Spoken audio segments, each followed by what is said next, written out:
It's been a long day without you, my friend, and I'll tell you all about it when I see you again. We've come a long way from where we began. Oh, I'll tell you all about it when I see you again. When I see you again. Oh, damn, who knew? All the planes we flew, good things we've been through. That I'll be standing right here talking to you about another path. I know we love to hit the road and laugh, but something told me that it wouldn't last. Had to switch up, look at things different, see the bigger picture. Those were the days, hard work forever pays. Now I see you in a better place. How can we not talk about family when family's all that we got?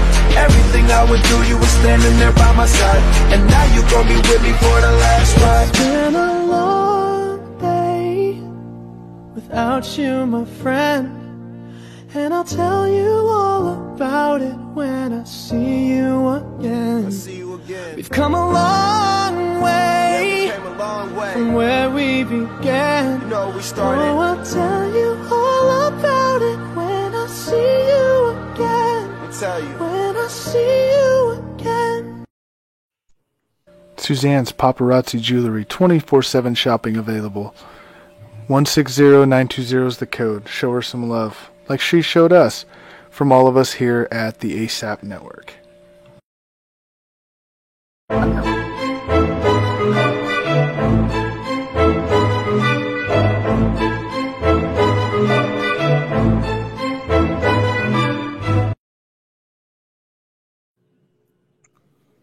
all right. Hello and welcome to Tuesday night.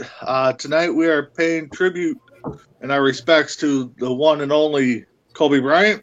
It's been a year since his tragic accident. So we're going to be joined throughout the night by many different ASAP Network members. Right now I got my man Freddie up there. How you doing today, Freddie? I know this is touching you pretty hard. Yeah, it's good to be on the network, on the show. It's just a tough show to do, Lost, it's been a year since we lost one of the greatest players to ever lace it up. And we'll get into it just in a sec. Yep. We're also joined, normally he's behind the scenes, but today he's showing off his green screen and his tribute to Kobe himself. That's Nate the Great up there. How you doing, Nate? I'm doing well. Normally I would be excited, but this is not something I would be excited about. Okay. And we're also joined by the guy that, you don't normally see him in between the ropes and Sports Minute. You got Ace from the West Coast. How you doing, Ace? I'm fantastic, Freddie. I must say, you almost have me in tears up here, man, with that intro song. When you hear it, you're like, "Oh man, you really have to do that to me, man." It really hits here, man. It really hits here. Same here. Yeah, I was with Ace. I was fighting back tears for that moment. So, and then I'm also joined by my normal two compadres. I got Jay and Trey. How you guys doing tonight, guys? Man, I'm good. I agree with all you guys, man. That tribute song, opening up like that, especially with that guy's face on the screen, is definitely a crazy situation to open up to. But Jock Talk, we're here together. So we're gonna make this a great show as a group, as a network. So, yep. And then Trey sporting the gold and purple over there. How you doing today, bud? Doing all right. It was kind of a hard day. Everywhere you looked, you see Kobe Bryant tributes. It was a hard day for me a year ago. But you know what? We're here to celebrate his life and his calling and everything he's done on and off the court. And that's what we're here to bring to y'all tonight. We're never going to forget the great number 8 or 24. So can't wait to talk all the tributes that he accomplished and everything. So I can't wait to get into it.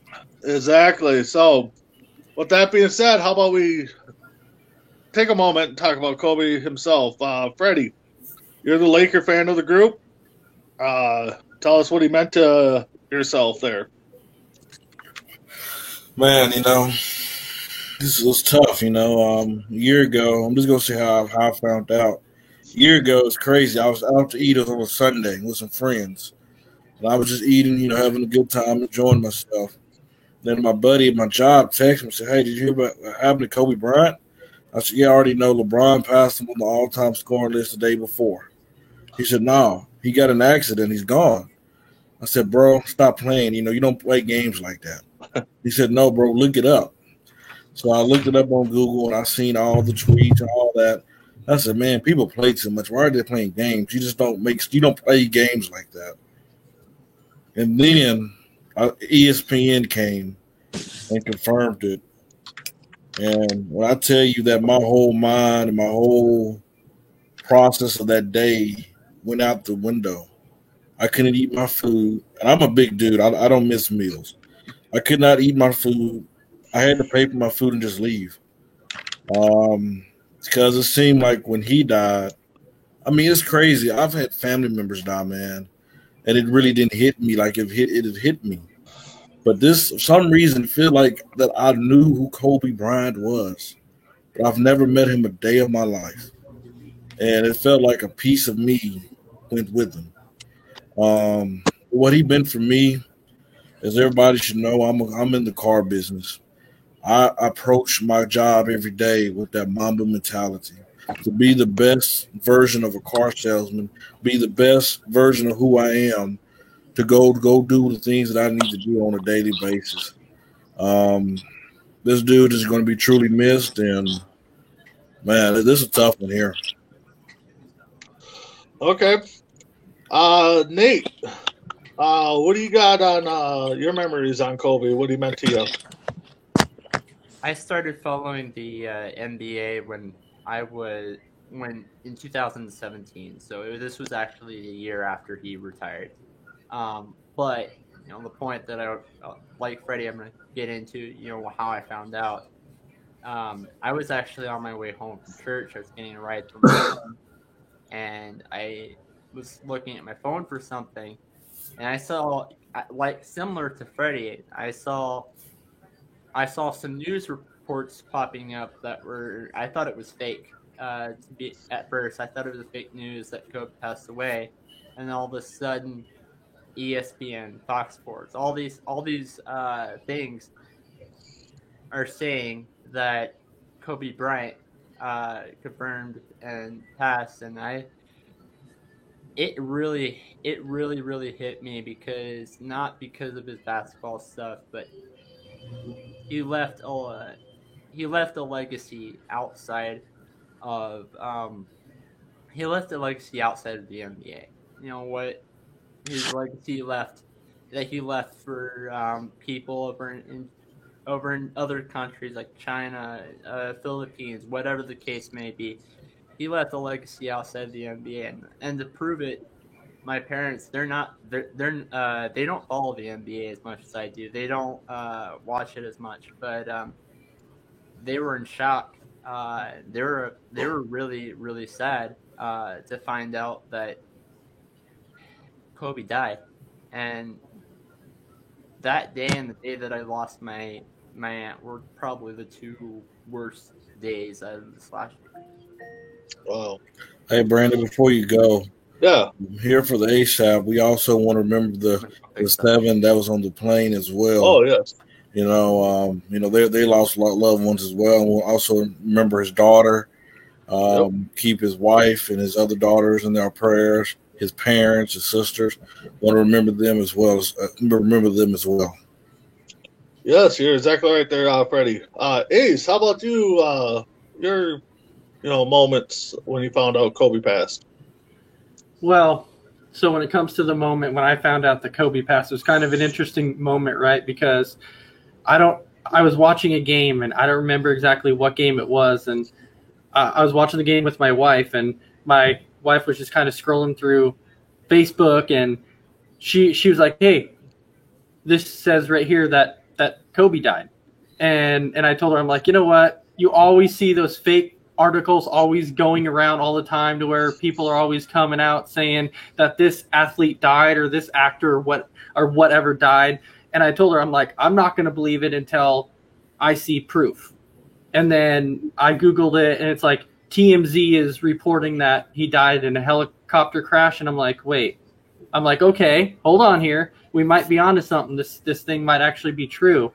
And then I turned on the NBA Network. I'm like, you know what? I'm going to sit here and watch this a little bit until I can actually get proof.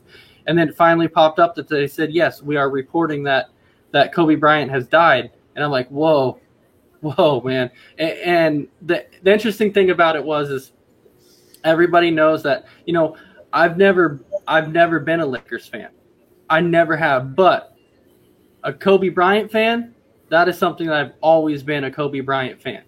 And to be personally honest with you right now, and I'll tell you, one thing that the NBA is lacking right now is that Mamba mentality. You don't see that anymore. Nobody comes out with that huge competitive edge like Kobe Bryant had. That is one thing that Kobe stood above everybody else ever in the history of the NBA, was that Mamba mentality. And I don't know if you will ever see it again, to be perfectly honest. And it's so hard because with me being a Detroit fan and seeing the success that the Lakers always had with Kobe Bryant on their team, I was one of the guys that I'm like, God, why does this guy have to play? I was like, all these guys do is freaking win. And so it just frustrated me all the time. And then once you see him actually step back and be like, you know what, I'm calling a career, I'm done, is when you go, you know what, I may not have liked it then because of how good he was, but nothing but the utmost respect for Kobe Bryant. How could you not? And we will always remember that Mamba mentality. And I hope at some point in the NBA we get that back. And Freddie, I am so glad that you did mention, because the one thing I was going to bring up was I was going to say, let's not forget about his daughter, because we know as much as we're paying tribute to Kobe Bryant, Kobe's going to want everybody out there to remember his daughter and everybody else that was on that helicopter. He's going to want that. That is a big thing. And we know that his daughter, Gigi, was going to have that Mamba mentality. We knew it was coming. She was exactly like her dad. And so my memories of Kobe, they're just everlasting. You know, I will never forget the guy for what he's done for the NBA. And I truly respect him. I'm sorry he's gone. And man, it's hard not to get teary-eyed up in here. It's really not, because of what he meant. And it's like Nate said, not only to the NBA world, but off of the court. The dude was such an icon to so many people. It touched everybody's hearts. All right, that's really all I got. Yeah, well said there, Ace. Jay, how about you? Your Kobe thoughts? Man, so the day that it happened, I was actually on a phone call for work. And I got a little notification on my phone. It said there was a plane crash or a helicopter crash in California, and they had footage or whatever, you know, the normal stuff, man. So I pulled it up. Typical, that doesn't tell you much. There's rumored at the time that Kobe Bryant was on the plane because he was in the area. Long story short, 15 minutes later, my phone is just getting flooded. Bing, bing, bing, bing, bing, bing, bing, bing, bing. And all I see is Kobe, Kobe, Kobe, Kobe, Kobe. And so I just set my headset down. Was still on the call, set my headset down, walked away for a second. Looked at it, confirmed it was real. Came back. I told the person on the phone, I said, hey, I got to let you go. Kobe Bryant just died. I hung up the phone and logged out.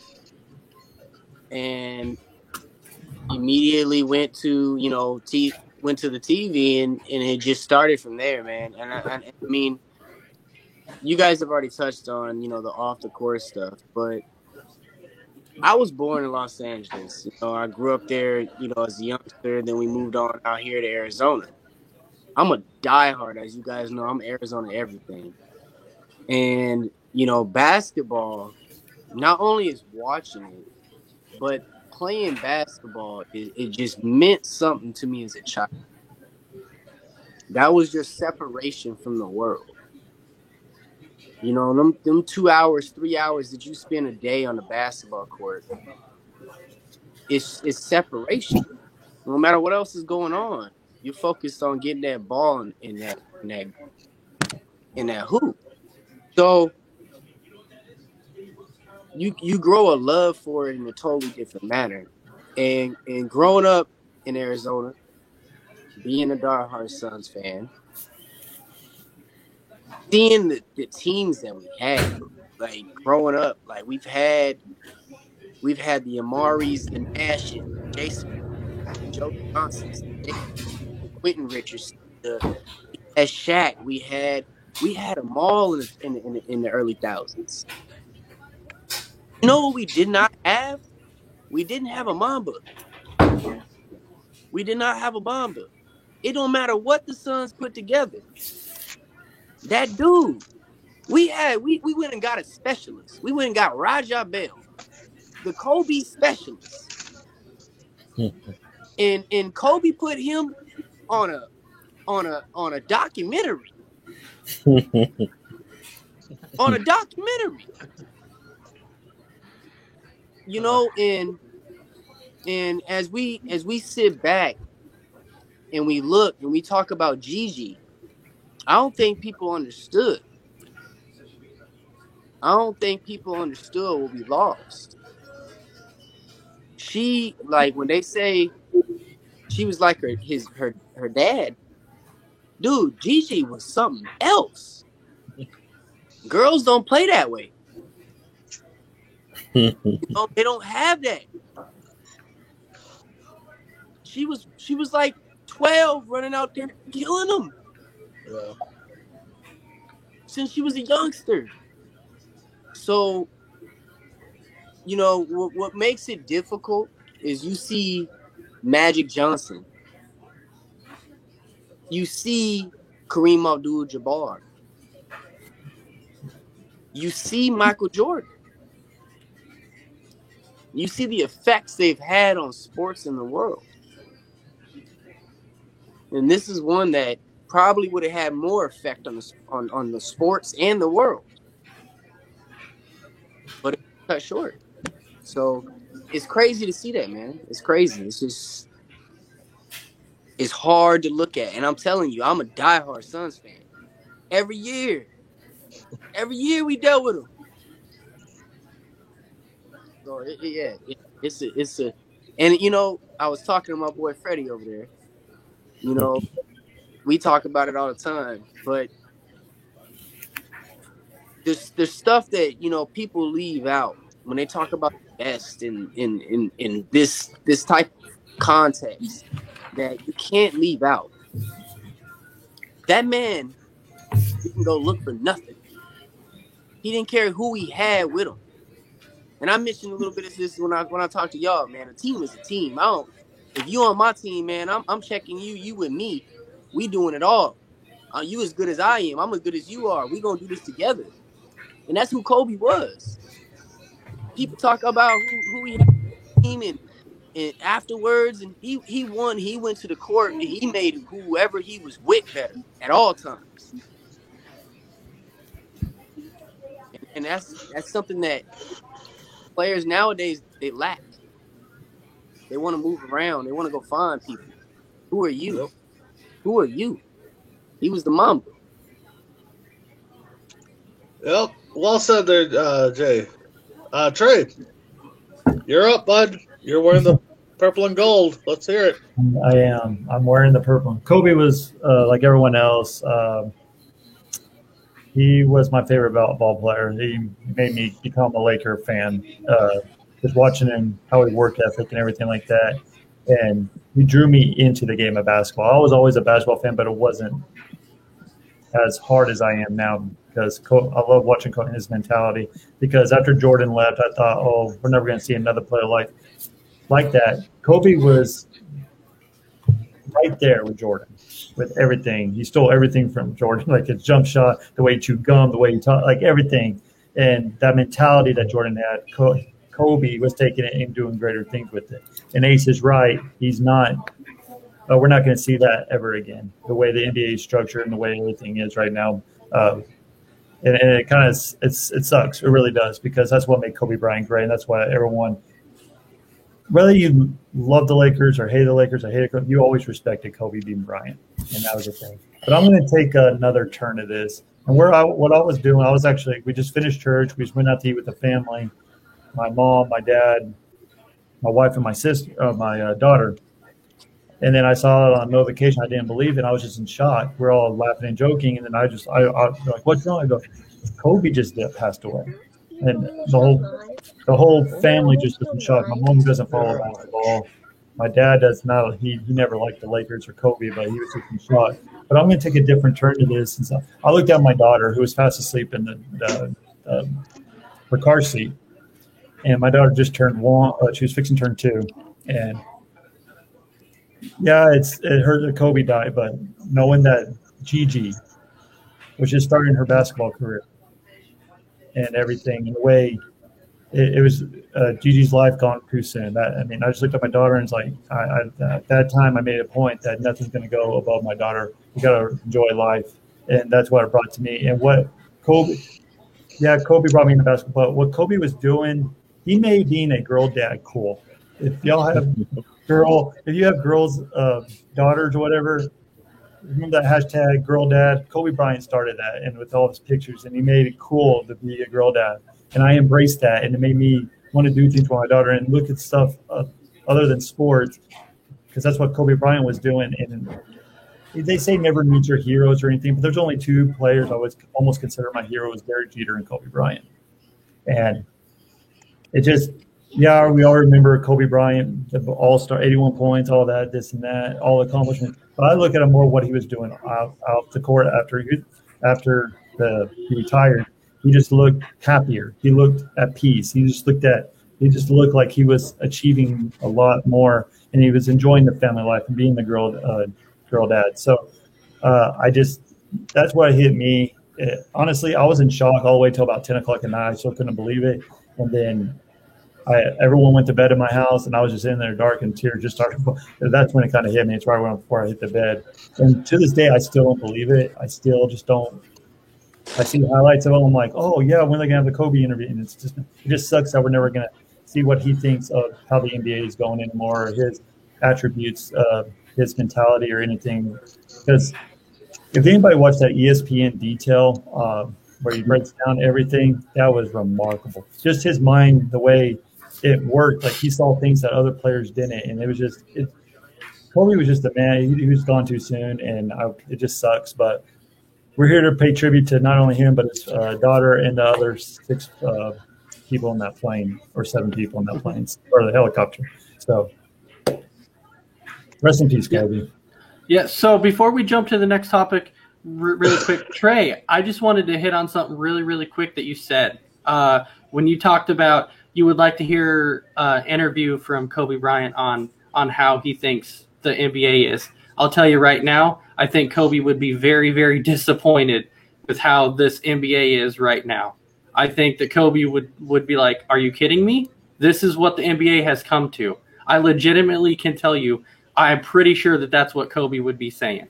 Like, he may not come out and say it, but in his mind, he might be like, yo, this league's soft. Like, this is not Mamba mentality. This is not what it's meant to be. Well, he'll definitely give you that look that he always gave. Can I say one other thing? I believe it's on Jimmy Kimmel on the show. He was on there, and he was telling the story that, him and his daughter was just like walking.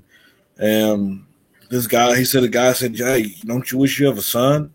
And his daughter said, wait, let me handle this. Said, what do he need a son for? He got me. What Jay was saying about Gigi. You know, it's just special. You know, me as a Laker fan, I would love to tune into the game just to see Kobe walking into the game. I remember the 2 or 3 times after retirement that he came into Staples Center. And it was just like, man, this is Kobe freaking Bryant back to the house that he built.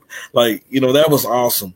And then one last thing, you know, there's a lot of players that wants to be Michael Jordan, that wants to be the next MJ. So in my opinion, there's only really one player that got close to MJ. Only one player that got close to MJ. That's Kobe Bryant, man. When you talk about somebody who try to talk like him, you talk about somebody who was just as competitive as him, that emulated his game, the attitude. You know, that's one thing that Kobe is the closest Michael Jordan that this game have ever seen. And we'll never see a Kobe Bryant ever again. You know, with that, I got one thing to say as well. Here you go. The difference, though, perfection. Kobe wanted perfection. Yep. Kobe wanted perfection walking off the court. He wanted perfection at things that didn't matter to you and me. You know, and the other thing though, and Trey, I'm glad you said it too. Like, and you brought up that Jimmy Kimmel episode because I actually remember that episode. You know, I got a daughter. That was my first one. That was my first child, and my daughter would sit right here and debate with all of us about all the sports topics we debate about every day, and hang.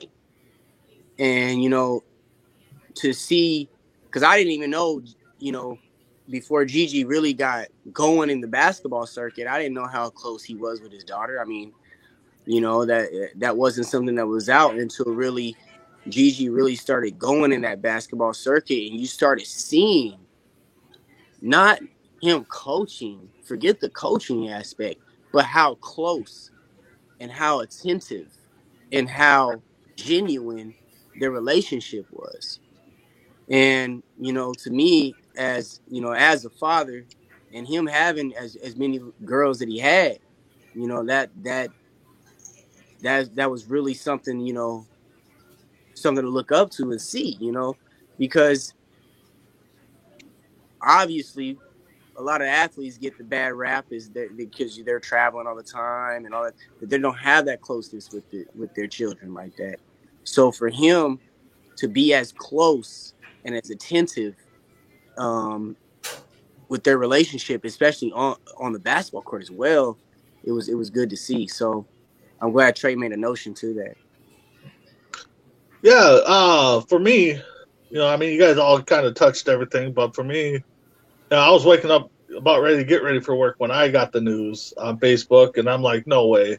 And one of my buddies posted it, and I responded, I'm like, you got to be joking. He's like, no, it's all over the news. So I went on to a sport talk radio show, you know, and they didn't want to report it yet because it was all rumors in their eyes. But yeah, once they started reporting it and people confirming it, I mean, it hit me like a box of rocks. I mean, I would compare that to when my sport idol, Kirby Puckett, passed away. When I got that news, I mean, I was just floored, you know. And, you know, how can you not be a Kobe Bryant fan? You might not be a fan of the Lakers, but, I mean, the skill set, like you guys said, he was a, you know, image of Michael Jordan. I mean, everything he did. But what really got me and really put it in perspective on how idolized this guy was is all the overseas tributes that was happening. I mean, I was just like, wow, I've never seen a celebrity sport icon be remembered like that overseas in soccer and, you know, you name it. But yeah, you know, for him and his family, his daughter, and the families that also lost people, I mean, today is a day to remember them. So rest in peace to everybody. So with that being said, our next quick topic, I guess, we'll see how quick it is, I guess. Kobe's biggest accomplishments in the NBA. Freddie, we'll start with you. What do you think was some of his biggest accomplishments? Man, there was a lot of them. You know, I mean, he had an 82-point game, the game that he outscored the Mavs, his last 60-point game. I mean, there's a lot of them that you can go with. But I'm going to say we knew Kobe was a winner. You know, he had that mindset that, you know, he wanted to win. Everything that he did, he wanted to win. It didn't matter what it was that he wanted to win. You know, him and Shaq was teammates.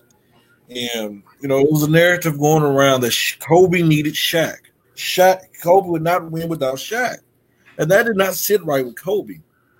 So once Shaq left, Kobe was in his mind, he was like, okay, I need to do whatever it takes.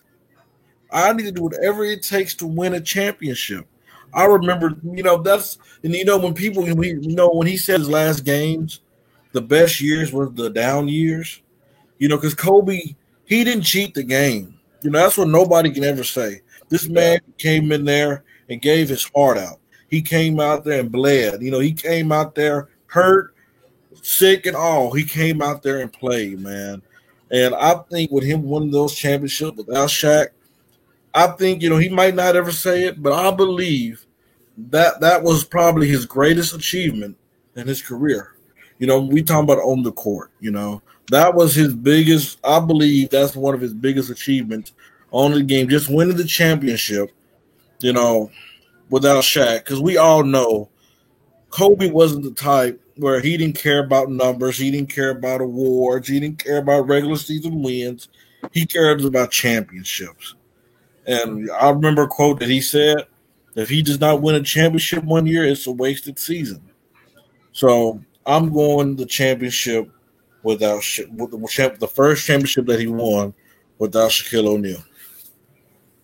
Okay, yeah, that's a good point. Get the monkey out the back, you know, like you said. So, Nate, how about you? What do you think Kobe's accomplishments were? I'm gonna go with the second answer because you stole mine. I think, you know, winning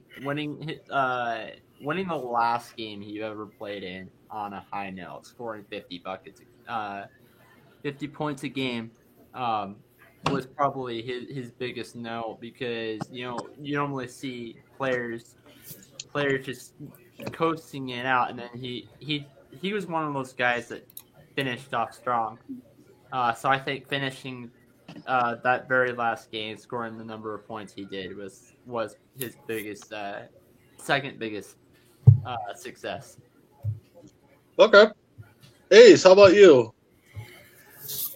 So, you know, Freddie touched on the last championship that he basically won was by himself, and then Nate talks about the last game he played where he put up 60 points. But my thing is when it comes to Kobe's biggest accomplishment, when I look at this, think about when Kobe went down with a torn Achilles, right? So he manages to get back up after a torn Achilles, finish shooting his free throws with a torn Achilles. Like, who can do that with a torn Achilles? You usually see guys with torn Achilles lay there and have to be carried off because they can't do it. This guy gets back up, goes, I got this, stands at the free throw line, hits both the free throws, and then walks off on his own. And then just when everybody's like, you know what, Kobe's done, he tore his Achilles, he's getting too old, he can't do it, he can't come back from it, guess what? Kobe's like, I'll show you guys what. This is going to be one of my biggest accomplishments. I'm going to come back off this torn Achilles, and am I not going to only play good? I'm going to play great by averaging 30 points a game. So you're like, dude, he comes off a torn Achilles and averages 30 points a game. That is quite an accomplishment, because how many guys are you going to see do that? That is by far ridiculous. And I cannot get out of my head Kobe shooting free throws with a torn Achilles. Even better, he stood up and did a press conference. He did a press conference with a torn Achilles. You know, you talking about it being hurt. You know, I watched in the playoffs when Damian Lillard sprung his finger or something. I dislocated his finger. I remember a game against the San Antonio Spurs. Kobe did the same thing. Damian Lillard had to miss games for this. Kobe went on the sideline and said, popped it back. Gary Vitti, he popped it back out, came back in there, and hit a 3. So, right? I mean, but that's that Mamba mentality, you know. Yeah. He wins it at every cost, and just when people count this guy out, he shows them, you know what? Don't count me out. You know why? Because I am Kobe Bryant, and I'm going to show you why you never count me out. And that's exactly what he did. So to me, his biggest accomplishment was coming back from that torn Achilles and still averaging 30 points a game. Yep. All right. Trey, how about you there? What do you got? I'm going to probably shock some of y'all. It has nothing to do with the NBA. It has to do – he was playing basketball. The Olympics in 2008. Everyone sees Kobe as a scorer. You can score any buckets, whatever.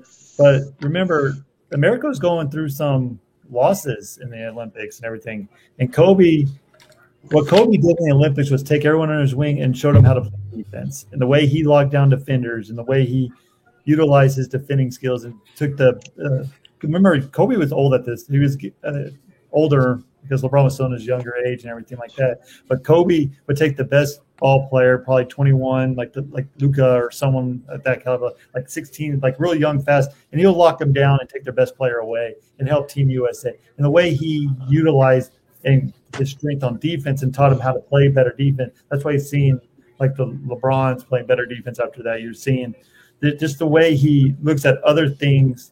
His mentality was way different than anybody else. Yeah, Kobe can score and get his anytime he wanted to, but showing Carmelo Anthony, LeBron James, and all these other – and LeBron's a great defender. I'm not denying that at the time. But not being selfish and being a team player, and I think that's when everyone started realizing how great of a team player that Kobe Bryant actually was, and I think that was actually one of his greatest achievements of basketball of all time. Okay, before I move to Jay, I'm going to just jump in because I know Jay's going to talk forever. So, but for me, I think Kobe's greatest accomplishment is his academy. I think what he's done for the basketball, for that academy, is amazing. I mean, they got leagues and training and all that. So, I think you guys named all the basketball stuff. I think it's the academy outside of the sport. All right, Trey. Or Jay, go ahead. Go ahead with your hour-long spiel here. Hey, man, that last one was, that was from the heart, so that's why I went like that. No, I know it is. Oh. But no, man, Freddie, I was gonna go with that and add in the MVPs from the finals on that. But honestly, it's what he's done for the youth of the sport. Like, I hear kids talk about Bron. I hear kids talk about Jordan still, but my 5-year-old shoots toilet paper into the trash can and says Kobe. You know what I mean? Like in Kobe is way more spoken about even before he passed. This wasn't just one of those things where. And that's another thing. A lot of times when we see celebrities that do pass, it's like afterwards, they get this boom. Like all of a sudden, all these people love this dude, or all of a sudden, no. This guy has always had it. And we've seen not a boom, we've seen a sadness. Nope. I think his greatest accomplishment is just his touch he had on basketball. From the youth to the current players to the way players are playing in the NBA like him. I mean, like Freddie did say, like Kobe was the closest thing to Jordan, but I don't think people want to be Jordan no more. I think they want to be Kobe. Okay, that's well said. One other thing. Yeah, go ahead. I was listening to, I don't know if you guys seen it. I was watching Undisputed and Shannon Sharpe was giving his tribute. It's something like Jay said. He said, you have Jordan, you have LeBron, you have Magic Bird, all these great players. And if you listen to the rap songs, they have said Kobe's name more than any other basketball player. And it said Jordan's number 2, but it's a far distance. But listen, Freddie, this is what I was talking about earlier, man. when you get Kobe on the court, when you get Jordan on the court, when you get Bron on the court, when you get these guys on the court, they're making bets at the free throw line. These dudes are in the middle of a game and taking on challenges separately. You know what I mean? So just the way they approached the game and attacked the game was just the way he did it was just amazing. It's different. Yeah, no, you guys well put. So, Kobe's biggest competitor. Nate, we'll start with you. Who do you think Kobe's biggest competitor was? Kobe's biggest competitor. Well, I mean, LeBron was not part of the Lakers at this time, so I have to say whatever team LeBron was on. Okay. Go with me. All right. All right, Jay. You're shaking your head. I'll jump to you next. Where are you at? I'll be in and out quick. Tim Duncan probably. Yeah. Yeah. The Spurs and the Suns and the Lakers, those battles were probably the biggest ones. I mean, once Kobe made it to the finals, who beat him? Yeah. So you can't say nobody about the East. I don't want to hear nothing about the East. They were done. Yeah. It was You're wrong, Jay. It was the Duncan. Oh. That's what I think. It was the West. It was those two. Okay. I will pass on Trey there for a second. Let him recollect his thoughts there. Freddie, you got a little rebuttal there, I guess. I respect your answer, Jay. But everybody know if you're going to be the Lakers and you're playing against Boston, you cannot lose to Boston. You remember he lost to him the first time, and then they got a little pressure on him. You know, like, okay, Kobe, you want to be that? You know, the Laker great. You gotta beat him. And then when he came back and wanted to beat him the second time, then that was that right there. I think right there he was at okay. I done it. So I think Boston was his greatest competitor.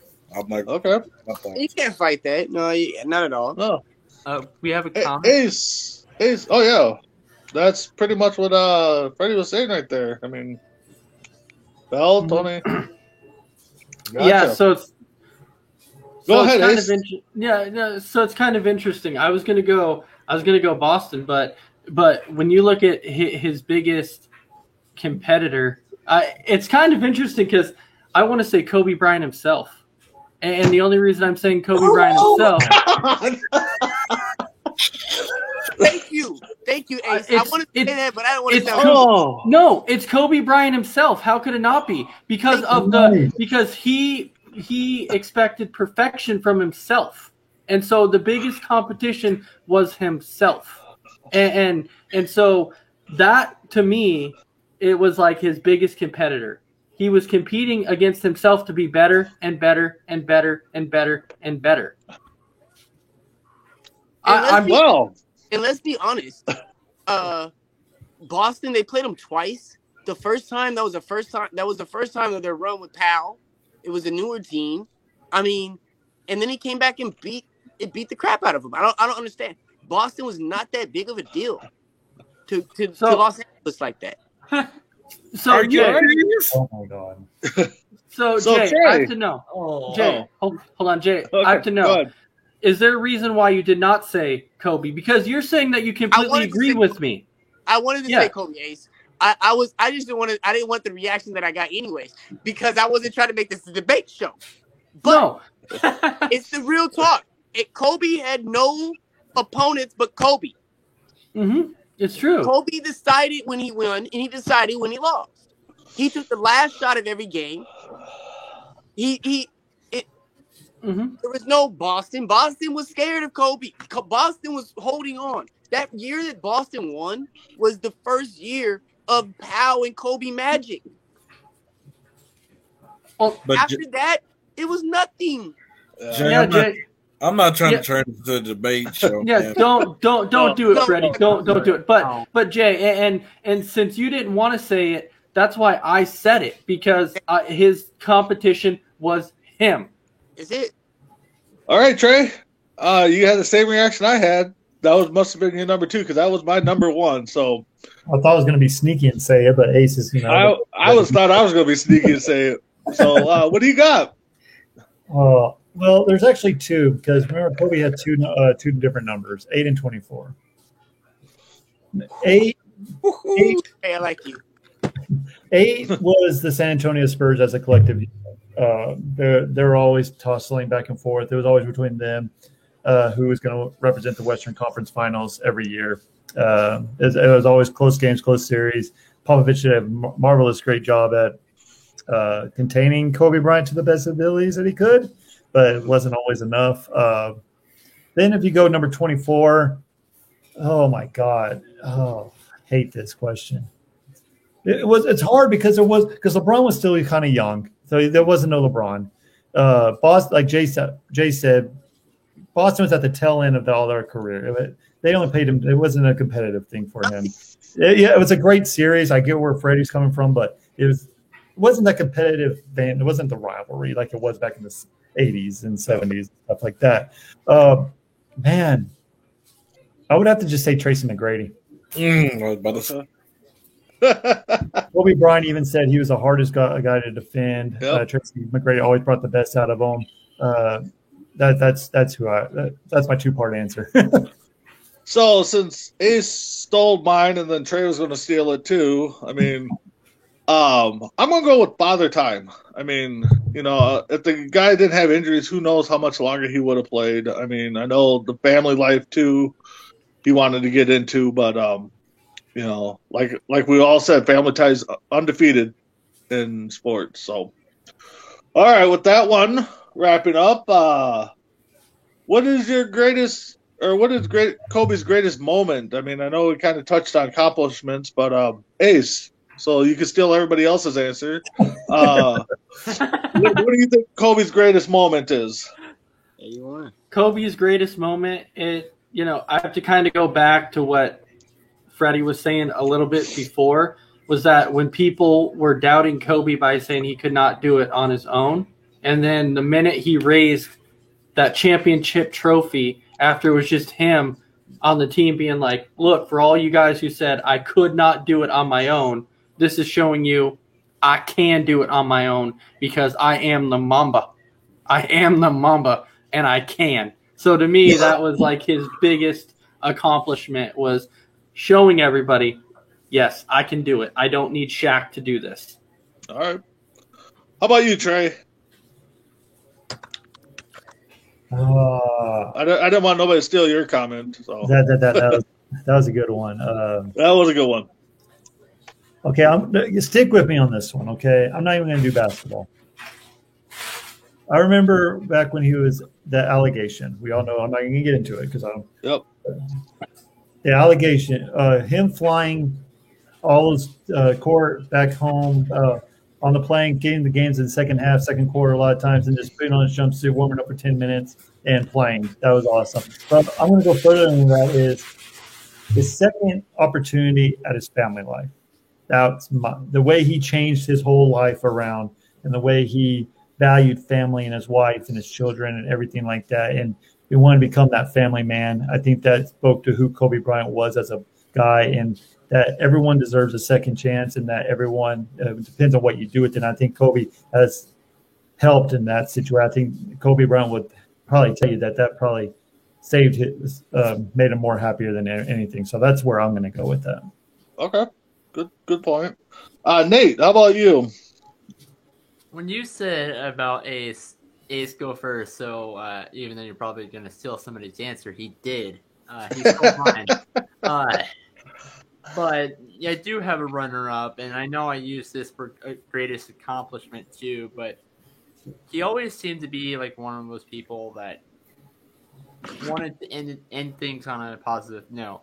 If his very, very last game scoring those 60 points, it was his last game. So he scoring that many, very many points is why I used it as his greatest accomplishment. Also, I'm going to use his greatest moment as well as retiring last game, final game. Okay. Jay, your greatest Kobe moment. 37 years old. Game 666. 81 points. I mean, that's we hear about Will Chamberlain scoring 100, but we don't see it. We saw that. And the crazier part to me, he shot 46 times. He had 10 boards, 3 steals, 2 assists on 41 minutes. He scored an average of 2 points per his minutes he played. Like, it's crazy. That's crazy. Yeah, that is. To put in perspective of what you're talking about, that 81-point game, that was the championship Sunday game for NFL, which dominates the headlines. No one's even talking. Yeah. And they led with that. That just shows you Yeah. how impressive that was. Yeah. Game 666, Trey. Yep. All right, Freddie. I What do you think got? I think this was the moment that everybody knew Kobe was going to be good. The air balls in the playoffs, 1997, going against the Utah Jazz. You know, we seen him. We know, you don't see a lot of guys, especially young. You know, even a lot of these older guys are still afraid of the moment. But we knew Young, even though he missed it, he was not afraid of the moment. And right after that season, I remember he saying that he went to the gym. He got stronger. He got better. He's worked on his game. And then, that's what made Kobe who Kobe was.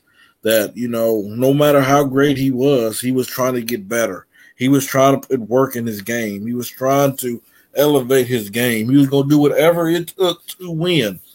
And that's what a lot of these cats are not having in the NBA today. They don't want to go the extra mile. When they get paid, some of them duck down. They don't want to, I remember one of the great stories, Allen Iverson said that it was a game that they were playing in California and in LA. And he said, "Hey, Kobe, I'm about to go to the club. You want to come join me? What you about to get into?" Kobe said, "No, I'm about to go to the gym and practice." I remember a story that Dwayne Wade said in the Team USA. They woke up real early that morning. They said they was going to practice. So they said Kobe had ice packs on his knees when he walked in, and he said he didn't already, did a workout and just ready for the next one whenever they are.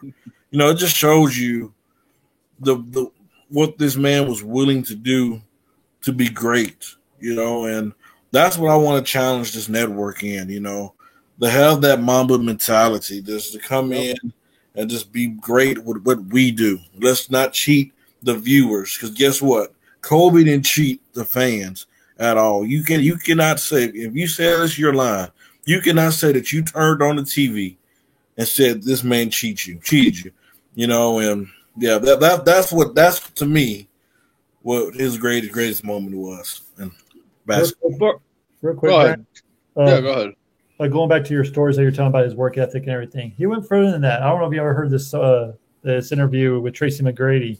They were both in a hotel together, and Tracy's like, "I'm going to go work out, Kobe." He goes, "Why are you going to work out, man? It's on vacation and relax, enjoy your family, all this and that." And he goes, "All right, whatever." And then he goes in the weight room like a little later, and Kobe's in there lifting weights, and he goes, "You SOB." Like competitive advantage. So. I remember the Reggie Miller one too, man. You remember Reggie Miller said that they would meet up at the UCLA in the summertime, and Kobe would just watch his footsteps, just watch his game, just sit there and watch him. And then he came around when he was met in the finals, where who knew Reggie Miller's style? Yep. No, Kobe wanted to work out with him. He said there was a lot of Kobe didn't want to work out with a lot of cats. He wasn't into that. But he said he came to him and wanted to do a workout with Reggie Miller. And that for some reason, Kobe had a feeling that, hey, we're going to meet one day in the road, and it paid off that Kobe remembered that dude's mood from that summer workout. So, that dude's great, man. And there's not a lot of players that is smart, playing smart like Kobe. Yeah. For me, I mean, Jay kind of touched on it, the 81-point game. I mean, I'm sitting there getting the updates, even watching the highlights, and I mean, how many people were just like, come on, Kobe, go for 100? I mean, his teammates were probably pushing him. I mean, to be part of history like that, even though it was 81-point game, I mean, so for me, it's the 81-point game. Okay, so next one. Which Kobe was better, number 8 or number 24? Jay, we'll let you start it off. This was the wrong one to give me. Uh-oh. Did we silence you? Holy crap. 24. Okay. 24. 8 was so raw. 8 was smash mouth, in your face, talk the stuff, screaming loud, hit the 3 and make the crowd go crazy. And 24 was, I'm here for business. There's no beating me. There's no backing down. There's nothing that's going to stop me from getting to my goal. And you know what? I'm going to go back to Freddie. Freddie said in the beginning of all this, he said, I'm a car salesman. He said, I go to work every day with the Mamba mentality. And, not to, jump on the bandwagon, but I've done sales all my life. Whether it was car sales, door to door, selling Kirby vacuums, over the phone, it don't matter. But not just, with sales though, Freddie, but in my fatherhood, taking care of my kids, it's that mom, like nothing, there's nothing that can stop it. Whatever I need to do to make sure they're happy, I have to go get it. I have to go over the obstacle. High, low, it don't matter. And that mentality, and I'll tell you guys again, getting on the basketball court and going and playing in that was a separation from whatever was going on in the world at that moment.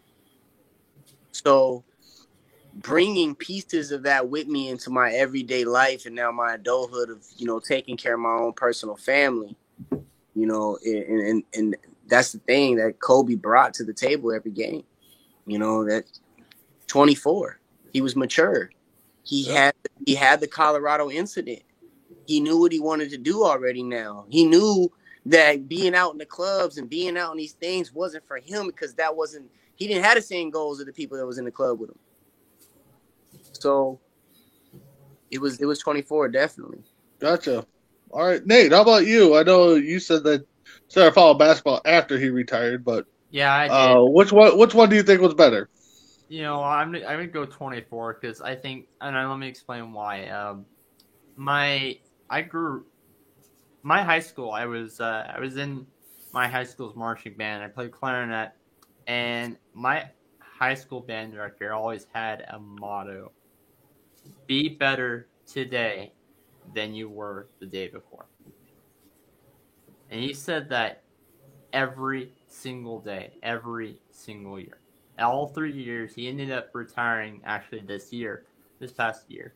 But I felt like, because that number 24, if I'm not mistaken, that was his later one, if I'm correct. Yeah, number 24, because it's his later one, I think that is what I'm going to go with. I think that's why number 24 was better, because I think he had that mentality to be better than what you were before. All right. Trey, how about you? 8 or 24? Hate you. This is a hard question. Me personally, I'm going to go 8, just to be different from everybody else. They're both great. I don't know, man. That toss up. It really is. But for me, it was 8 because he was. I remember the Afro Kobe. I remember the attitude. I remember he didn't care. Remember number 8. He would pick a fight against Shaq in practice. He didn't care. And I like that aggressive nature that 8 had. 24 had it too, but a young Kobe Bryant and the way he brought himself up from those air balls and everything and got him to where he is today to be the number 24. I just remember the dunks, the slam dunk championship at age 18. I remember the dunks on all these young stars. I remember the step back 3-pointers in people's faces in his first 3 championships. Those are more memorable to me, and that's the only reason I'm doing it. But 24 had a great memories as well. But for me, what drug me into basketball was the number 8 jersey with the afro. That was it for me. That's the only reason. No problem. Ace, how about you? 8 or 24? Man, this is another one of those questions that I tell you are really, really tough. And the only reason it's really, really tough is because statistically, when you look at it, his best year was actually when he wore number 8. That is statistically, because when he wore number 8, he did have a season to where he averaged over 35 points per game.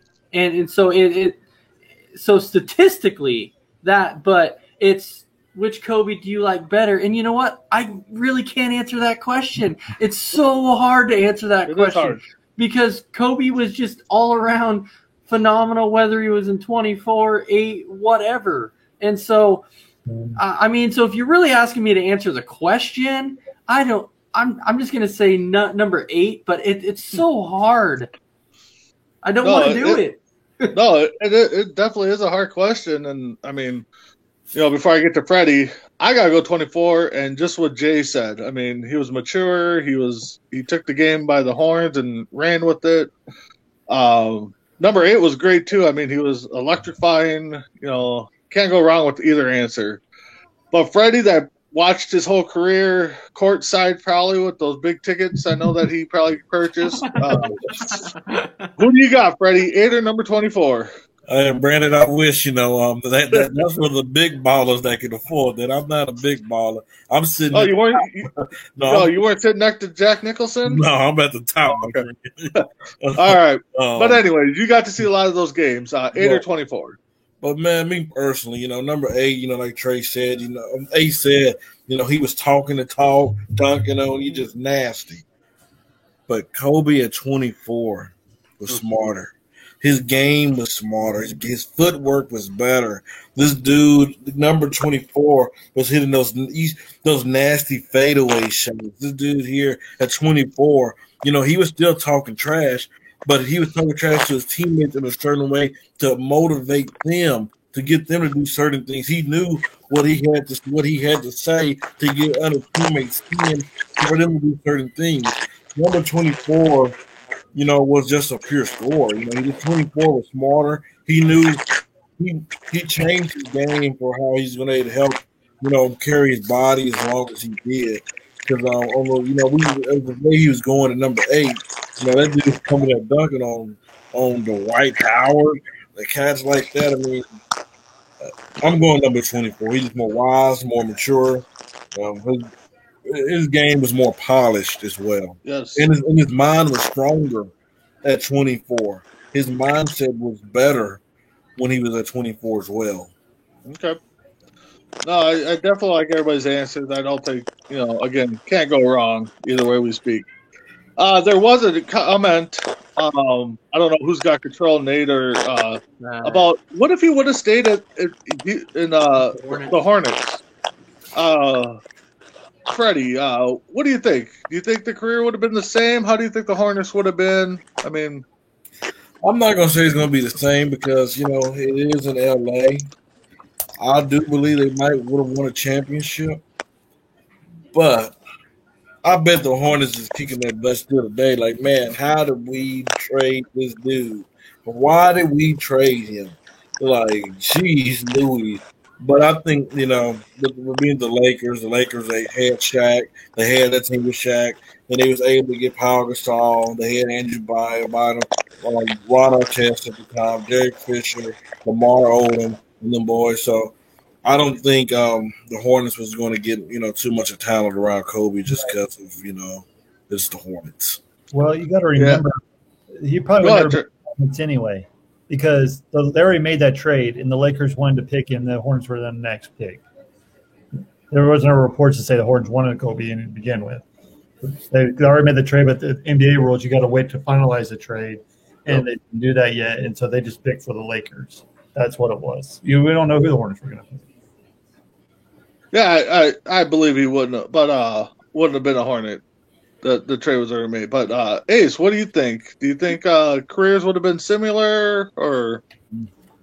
Oh man, that's one of those questions because you're so used to seeing Kobe as a Laker, and you really look back at his career, and would he have won the same amount of championships? I mean, probably not. No, but would he still been a phenomenal NBA player? Absolutely. But when you look at the history of Charlotte, you know that they haven't really had very many players at all. You would say that their best player was Gerald Wallace, but then you put Kobe Bryant in there, and obviously he would be the best Charlotte player of all time. But would he have the same career?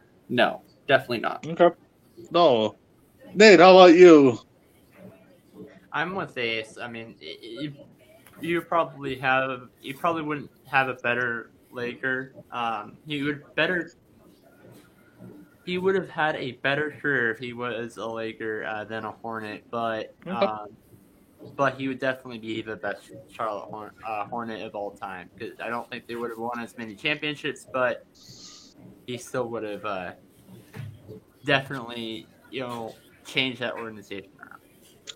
Yeah, exactly. And yeah, I mean, he definitely would have been the greatest Hornet of all time. But to just imagine that the Lakers pulled out that trade for D-Box was just awesome. That's what we do, Brandon. That's what the Lakers do, baby. I still can't believe it. So with the next one, we know he skipped college, but if he would have went to college. I think there was reports out there that he wanted to go to Duke. I'm not positive, but yes. Okay. So let's put him on the Duke team. How good of would they have been back then in those years? Would he have stayed 4 years? Would he have left after a couple? Would he have been a one and done? I mean, Trey, I'll let you start it off. What do you think? You have been, I think. I could probably see him saying 2 years. They get his Coach K, get his polish. Because remember, he loved Coach K. He wanted Coach K to come to the Lakers to be coach. He loved him at the USA basketball team. I think Coach K would have worked with him to help him with his shooting a little bit more. Defense would have been right up there at the beginning of his career. He would have only stayed 1 or 2 years. Right before that great Duke teams with Shane Battier, Jay Williams. Imagine if Kobe Bryant stayed 4 years and actually had those players. I mean, Duke would have been dominant for years to come, but it's hard to say because Kobe also learned from his mistakes from his rookie year and made him better today than what he is. So it's kind of hard to say all that as well. But I think Coach K would have polished him to be I think he would have been more NBA ready than he was right out of high school. If that makes any sense. Okay, Jay, what do you think? Duke, and how long and what kind of career would have Kobe had? Jay must have some kind of like what Trey was saying. I can't really hear him. Yeah, I think we're having a little technical difficulties there, Jay. So no, you're kind of mumbled. Okay, Nate, how about you? What do you think Kobe would have had as a college career? I don't think he would be a one and done. I can see him going 2. I can see him maybe going longer and staying for 4. Really? Yeah, I can. Because I don't think if you put him in as a one and done. If you put any athlete as a one and done, I honestly think that's a dumb idea. To be honest, you need a little bit more time of experience as a college athlete to transfer on for a pro in any sport. That's my personal opinion. I think you need at least 2 more years before you move on to pro. Mm-hmm.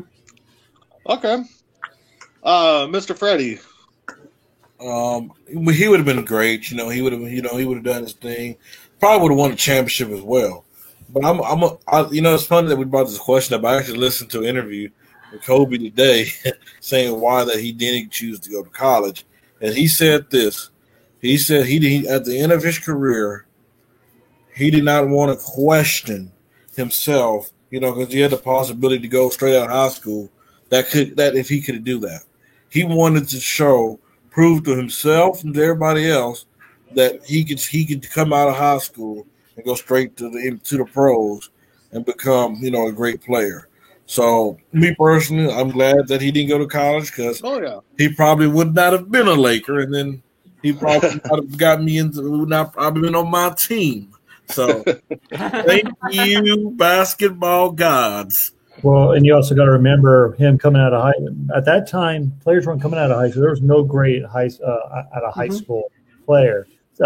Moses Malone, Kevin Garnett, and Kobe Bryant, top three. That's about it. Sean Kemp.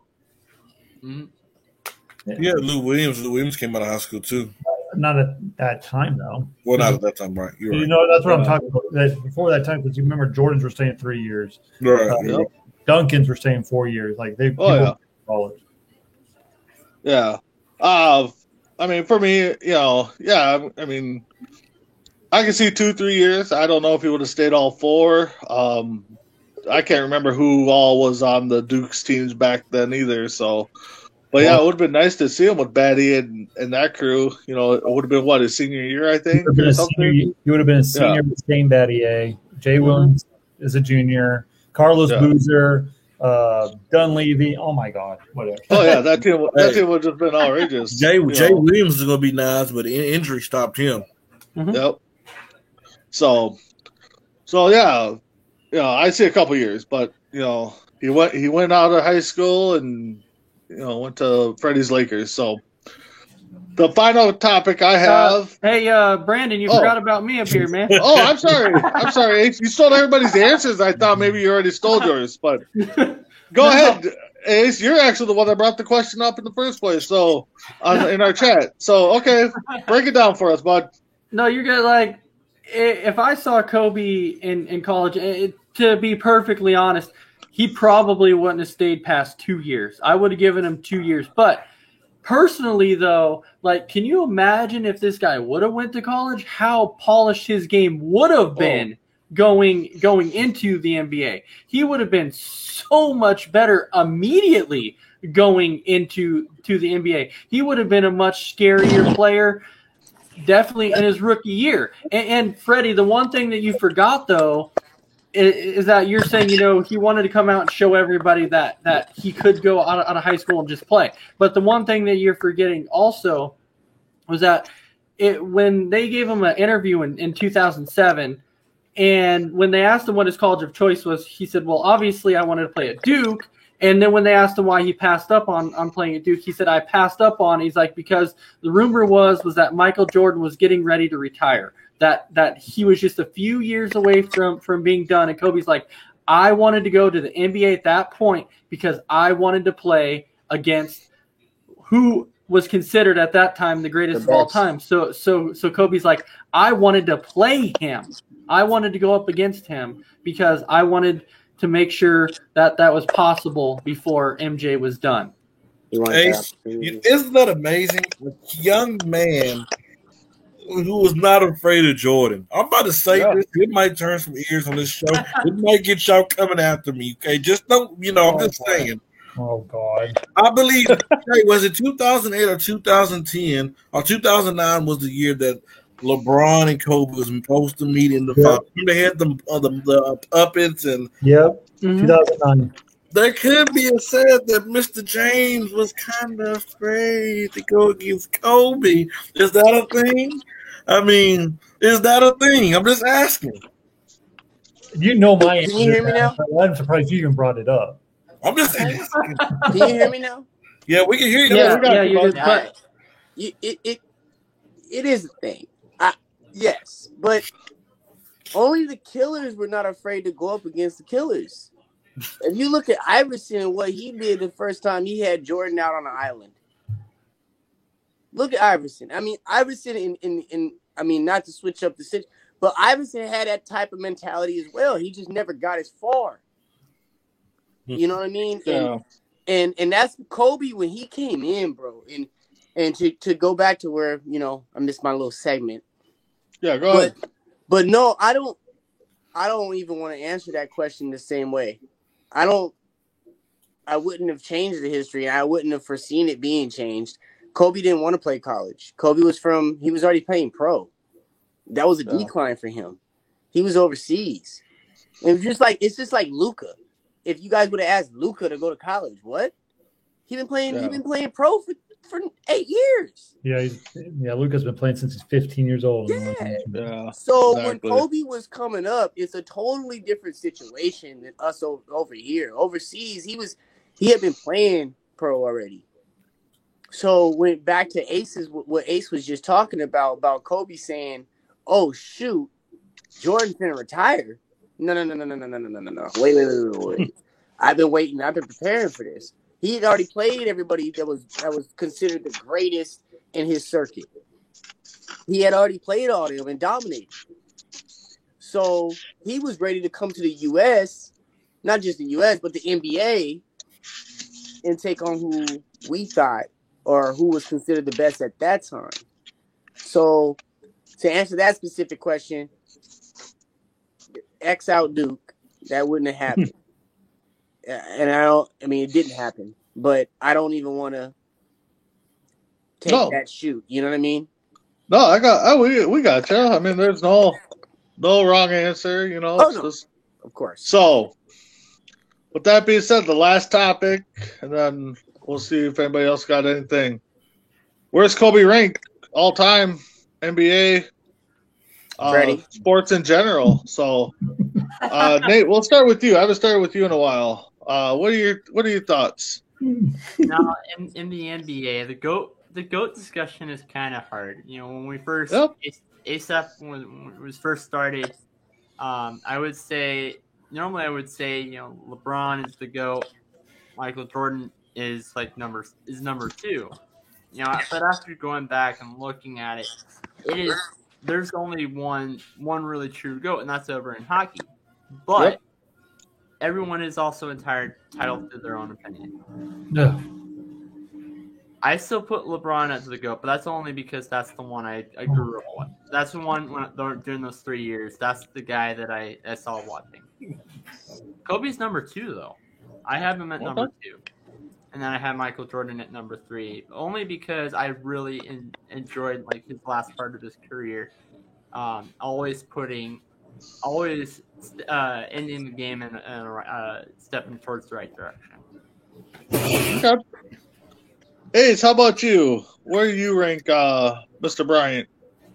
Well, it's like I've said multiple times in different discussions. I've said that there's never really, there's never a true GOAT. There's not, because there's all these different eras in basketball. And so it's so hard to come out and be like, this individual was better, because it's all about the era that we saw play. That's what it was. But for me personally, the top 2 on top of the mountain, and it's really, really close. You would go Michael and Kobe, and they would be right there. It's like maybe 1A, 1B, and teeter-totter back and forth.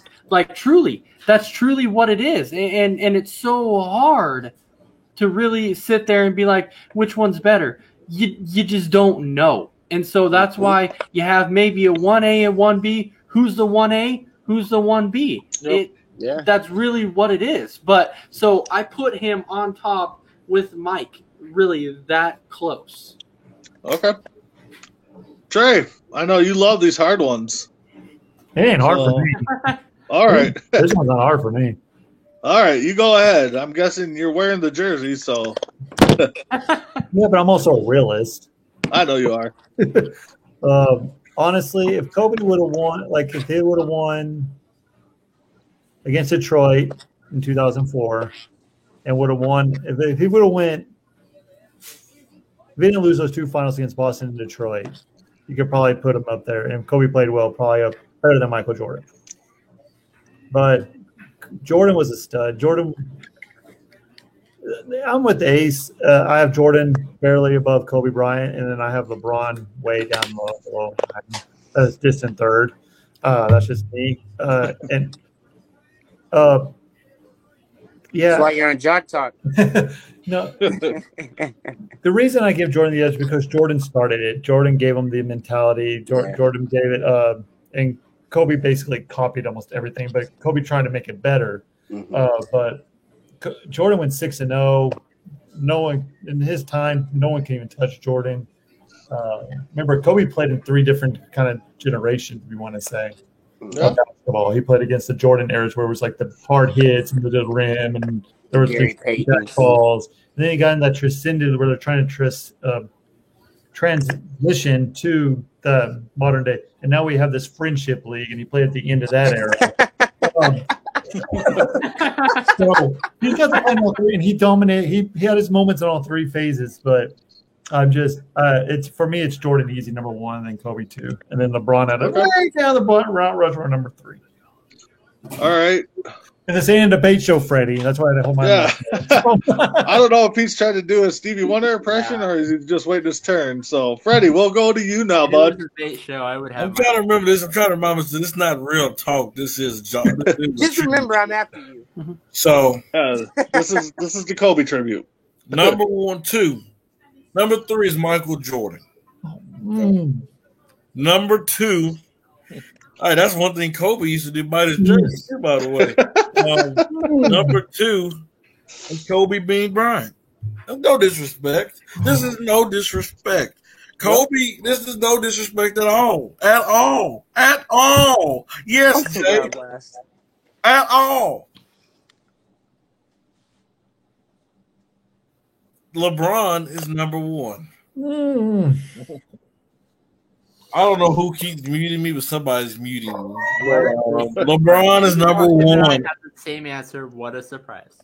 I mean, I'm sorry. I mean, I'm not trying to be disrespectful. I mean, I love Kobe. This is my favorite player. Okay, I'm gonna tell you guys an inside story.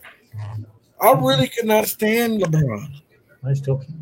But when he came to my Lakers, hey, if you go look some videos, I said, okay, LeBron, you at the Lakers, you got to win. You can't come over here. We're not Cleveland, we're not Miami. We don't settle for this. Why do you feel that way? Huh? Why do you feel like that? Because this is what former Lakers stars. Who made you feel like that? Former Lakers stars started from Jerry Lin to Magic Johnson, the cream of Jordan. Stop bouncing around. To Kobe Bean Bryant, the Black Obama that he is. And then we got to give respect to Pau Gasol. He does not give respect from the. Yeah, he does. No, I don't believe he do. He need to get his jersey retired. By the way, Jeannie Buss make it happen. But I'll say, have to win a championship to come to LA. I was hard on him. Then when I seen Kobe die, and I seen how LeBron embraced Laker fans, how he embraced the city, the team, the organization, and then he wins the championship. This dude went to 3 teams, won a championship, won the finals MVP for 3 different teams. That's unreal right there, Jay. I mean, look how many dynasties this dude had to take down. This is not real talk. I'm not going to debate this with you today, but I'm just telling you why he's my number 1. How many dynasties did MJ have to take down? How many dynasties did Kobe had to take down? They didn't have to take down a Golden State Warriors. Freddie. What? Wait, just keep Kobe, going, hold on here, because I know it's not a debate show, okay? But what I'm trying to tell you right now is Kobe never had to leave the Lakers to win a championship. Ace, that's where you're wrong. No. That's wrong. There was a time where Kobe did want to leave. He put a pressure on the organization. He didn't want to leave. He wanted perfection. Keep going. Jay, I know what it is. He said that him and Vanessa was in Chicago looking for houses. He was putting pressure on the organization. That's when they got Pau Gasol. Okay, but let's not forget, LeBron had to take down dynasties, y'all. He took down the most dynasties in NBA history. 10 finals, 8 to 9 straight finals. Have a great show, everyone. Come on now, be respectful. All right, well, anyway. All right. So I think we can kick Freddie off the show now. Is it my turn? Yeah, Jay, go ahead. You go ahead. First of all, before I can't even believe we're doing this on a Kobe tribute show. dynasties. You argue with me and said that was Boston was one of his worst competitors. It was. That's one. I told you it was San Antonio. I also told you he had to deal with Phoenix. Come on now, Jay. That was not no doubt. No. It's not a debate show. It's not a debate show. It's not a debate. Come on, guys. Thank you. That's why I was last. So.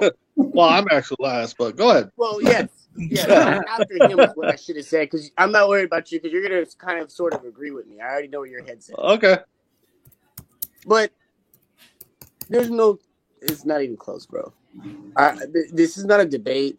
It's laughable. I think that a lot of LeBron fans think we debate with him.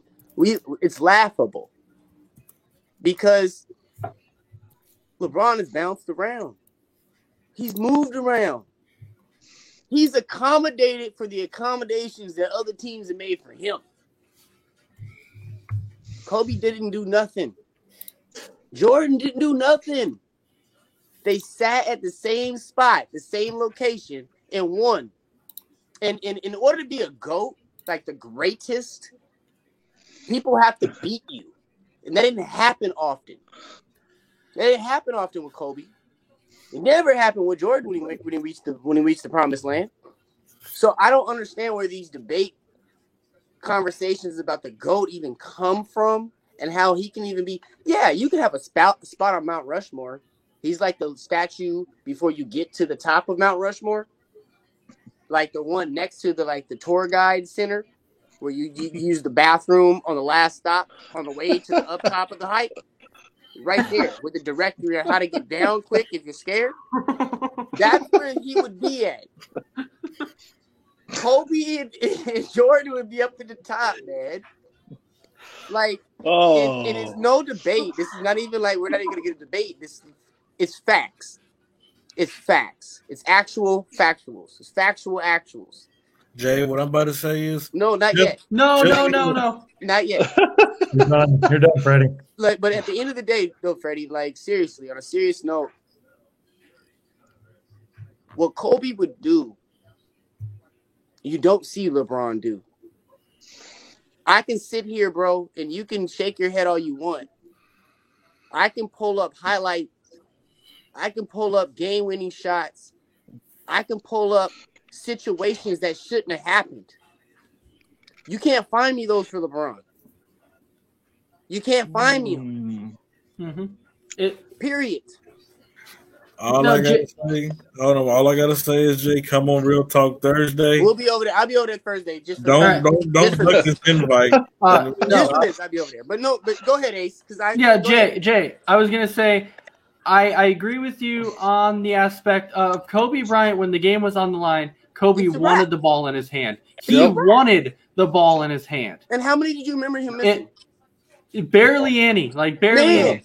Kobe and Michael were the two people that you could look at that were always when the game's on the line, I want the ball in my hand. But it's not even just I want the ball in my hand. I can name people that do that. Damian Lillard. I can name people. Kyrie. Yeah, it's clutch. It's the way they did it. Yeah, it's the clutch mentality. And Kobe was clutch. Him and Michael were clutch. And so that's why, Real quick. Hey, remember that shot in the bubble by Anthony Davis? He wouldn't have had the ability to shoot the shot if he was on Kobe Bryant's team. Real quick. Go. My favorite memory, I'm going to change it again, was that All-Star game when Kobe and LeBron were faced off finally one-on-one versus each other. Yeah. And Kobe guarded it, and he got picked, and they passed it to LeBron, and LeBron passed it back, and Kobe swung, and he got so mad at LeBron for not taking that shot. Hey, LeBron didn't want it. It's true. It's true. That's the difference. That's why Kobe was up there, because Kobe would shoot that shot. And there's a lot of people who would take that ball and pass it off because they're like, I'm not going to take it. I'm going to pass it. It's too much. It's too much. All right, Jay, you had out. Okay, Freddie. Hold on, quick here. Hold on, Brad. No. Hey, Freddie. Like this viewer say, twice and a half. Like this viewer said right here. I'm not going to mess up the name. He's learning. Okay, I'm about to teach him something. Okay, I'm about to teach them. Ace, Trey. this show must be called "Let's Jump on Fred" and "Let's Gang Up on Fred" because all y'all coming at me today. Okay? I just pointed out my favorite moment. That's what Kobe did. I didn't say anything. I got a question for y'all. Okay, we all know Kobe was clutch, but there was times that Kobe missed a shot. Everyone misses a shot. But we criticize LeBron for making the right play. So at the end of the game, either he has the ball. If he see the shot there for him to make, he takes it. But if he see a teammate that's open, y'all criticize him for setting up his teammate, being the leader that he is. Oh, see, Miss Catherine, that's how I'm educated, Jay. He just left the screen. That's called me educated. No, that's not. No, Freddie, you're not educating anybody because what you're saying is absolutely, completely, and utterly ridiculous. Like it is ridiculous to even say that. Like, to be perfectly honest, that is one of the most freaking ridiculous, delusional things I've ever heard in my life. So real quick, Freddie, I just want to end it on this. Yeah, go ahead. So, Kobe had Smush Parker. You're telling me you'd rather have Smush Parker shoot a three that is wide open than Kobe Bryant? Trey, that's not the only teammate that he had. All right. So for me, he was a bum, by the way. So for me, I'm going to kind of agree with Ace here. But also, the way I look at it is I grew up idolizing Michael Jordan as a basketball guy. So he's for sure number one for me. But then you got to break it down. When Kobe played, it was towards the end of Michael's career. Kobe took off. Kobe was number one. And then, Kobe tailed off and LeBron, is number three. I mean, to me, that's how it plays out. You can't consider one of the GOAT over the other. I think we've all can agree that there's truly one GOAT in sports, and that's on the hockey side, Mr. 99. Gretzky. Yeah. So, Wayne Gretzky. But for me, I mean, you got to break it down into eras. I think we kind of agreed on that. Jordan was the tops of his era, Kobe is tops of his, LeBron's top of his, and then, who's ever going to be the top coming up. I mean, but I mean, overall, I mean, Kobe's definitely in the top three. I mean, you can't argue that any way you look at it. Hey, Miss Catherine.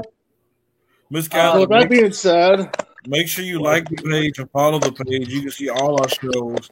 I see you, Kat. I see you checking in. Thank you for checking in. All right. So, I just want to tell you guys before I hop off. Hey, wait. Before we hop on. Go ahead. Me. Yeah, me. No. I was just saying. Okay. Yeah, I was saying before I go, I just want to thank everybody. It was a great show. I really enjoyed being on the show with everybody. Yes. It was a very, very special tribute show. Great topics, a lot to cover, and I just want to thank everybody for coming out here and showing their respect for the one, the only Mr. Mamba, Kobe Bryant. There will never be another. And and of course, I want to thank everybody that came on and commented too. So everybody have a fantastic night and have a great rest of the show. And I will see you guys again. All right. We'll see you later, Ace. See you, Ace. Yeah. All right. Joining us right now, Mr. Historian himself. You guys can see him on Friday Box Out. You can see him on the Sunday pregame with myself. It's the comment, Mr. Michael. How you doing, bud? I'm doing well, fellas. How you guys doing? Hey, always good, Con. How you doing, sir? So, as you know, we're paying our respect. Brandon, before you go, I got to ask Michael a question because, ladies and gentlemen, he's an historian of the game. He's an historian of the game. Go. And I love that he's on the network. Why do we even let Freddie ask the first goddamn question? I love that he's on the network. Throw it back to Brandon. Because you know what? He's an historian. He's educating us young guys. Yes. Michael, where do you rank Kobe in the all-time great list? You know something, gentlemen? I remember distinctly when he was in high school. coming out of Lower Marion, Philadelphia. And if you look at, again, I'm a big proponent of longevity, consistency, and overall impact on the game. I think if you look at all of those areas, the way that Kobe came into the league, Kobe came in as a real cocky, arrogant loner. I'm being honest. I'm being totally honest. No, we know you are. And he really was. And then to see him learn from his mistakes, to see him grow as a player, and face all the difficulties that he had to go through, I think that overall, where do I rate him? I definitely rate him again because I'm a real keen on the longevity and consistency, and the fact that he played with only one team, didn't have to bounce and go to different other teams. I mean, he was true to himself, true to this team. I think if you paint the whole picture, I'm going to have to say that Kobe is definitely top 5, 6 of all time. Okay. I'm not gonna go to the next question. We're gonna move on because you addressed my question and you on my side, my brother. That's all that matters. That's all that matters. So comment. Give us some of your how Kobe impacted you as a fan of the game. We kind of all shared ours, and you just jumped on to So let's hear a little bit about you and how he impacted you. Well, he impacted me a great deal because right when he started, matter of fact, when he came into the NBA is when I started my refereeing career. And he was right about the same time, matter of fact. And watching the way he played the game and the fact that, there was this Michael Jordan that he tried to emulate his game after and did a pretty good job. As a matter of fact, all the turnaround jump shots, the fadeaway, the way he spoke, he tried to be like Michael Jordan. And he's probably the closest thing to Michael Jordan that there's ever going to be. So, it was great watching the comparison. It was great watching him winning the championships. It was great having that NBA was fun to watch. It was something to watch because you're watching greatness. Whether it be with LeBron, whether it be Michael Jordan, whether it be with Kobe, Duncan, and on and on and on. The NBA was at a high moment at that time. So what it did for me was it made me, even though I was already a big fan, because I've been watching the game since 1970, it made the game more interesting to me. So Kobe came on. Matter of fact, if you guys remember, when people were coming out of high school, they were all big men. You didn't see people coming out at 6'6", 6'7". So a lot of the big men were being taken out of high school. So to have this young, I'll say young, arrogant kid at 17, 18 years old, jumping right from high school to go to the NBA, it was something phenomenal. It was something unique to me because, as I said, I was used to seeing Moses Malone, Bill Willoughby. I can go on and on and on and name names of guys, but they were all 6'10", 7-footers or whatever, and then they have a forward. A lot of guys didn't come in the league from high school, so he was kind of a unique entity at that time, and it was fun to watch. And then, of course, I have to put this in, the fact that I got to meet his father close up when his father coached the Boston Frenzy, and I got to know his father, and it was kind of special. It's very special. So to answer your question in a nutshell, I know you guys been on all night. I just got done doing that tribute myself. Kobe meant a lot. He meant what he kind of picked up the game because after Magic and Bird, they were kind of the next in one in line. You got Michael Jordan, you had Kobe, so they kind of took the torch and ran with it. Comment. Put in perspective, because I talked to not any singling out on Freddie, but me and Freddie go back and forth a lot. on this particular Uh-oh. subject. But no, this ain't no debate show, you know. But Good. But no, put it in perspective for me, because I feel like, Freddie, how old are you again? Freddie, how old are you again? Huh? You're muted. You're muted, Freddie. You're on mute, sir. Muted. You're asking me how old am I? Yes, sir. Yeah. Ooh, old. I got gray hair in my head, man. Man. I'm about 23. Okay, good well, look, I God. got some grades that are older than you, bro. I got some grades that are older than you. You know what I'm saying? I'm 34. Come, man. I know you've been around the game for a long time. Please put in perspective for someone like Freddie what it was like growing up in the 70s, the 80s, seeing, you know, Bird and Magic, seeing these type of rivalries, the Detroit Pistons against Jordan when he first came in as a rookie, these you know what I'm saying, even the 90s, man, when Miami was up against New York in these rivalries. Explain the type of competitiveness that these guys. Let me just say, I'm feeling that Freddie's not going to like the answer. This is a box time question. Explain this. This is a Kobe Bryant. I don't think when we have these conversations, I don't think we put in perspective the type of rivalries, the type of hatred that these dudes had for each other in competition on the basketball court. Well, I can speak on this very well because my favorite player of all time, one of my favorite players, was Isaiah Thomas. So I know you guys don't like that, but that was one of my favorite players of all time. And you want to talk about rivalries. You know, people don't realize that Jordan, it took him 9 years before they even went that far. He had to go through the suffering of getting beat up every year by the Detroit Pistons and Lane Beer and all that. So there was great deal of hatred. You had the Knicks and the Bulls. You had the Bulls and the Pistons. You had the Celtics and the Lakers. You had the Lakers and I mean, it was great. And that's what's missing from today's game is that, again, you have the rivalries. I mean, they really actually hated each other, and it made the game more, worthwhile. And, you know, players didn't leave their teams. They more or less knew they stood with their team for years. There wasn't as much free agency going on.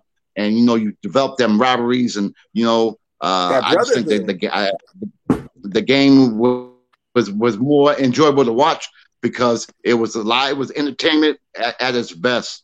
And again, you got to remember too. I don't know if you guys remember this. There was a time when there was, a matter of fact, Lou Alcindor punched Kent Benson. I'm going way over. You guys are too young, but he punched him right during the game. And would you believe not one foul was called? No one got thrown out the game. I mean, I've seen things like that. I've seen rumbles and right. You remember with Ralph Sampson? The forward, Ralph Sampson? Remember when Ralph Sampson knocked out? Who did he knock out? Oh man, Ralph Sampson knocked the old boy out right on the court. Was it Rudy Tomjanovich? Right. Yeah. No. That was Kermit Washington. That was Kermit Washington that whacked him out. So I think Sampson was the referee then. No, I don't know. No, but I hear what you're saying though.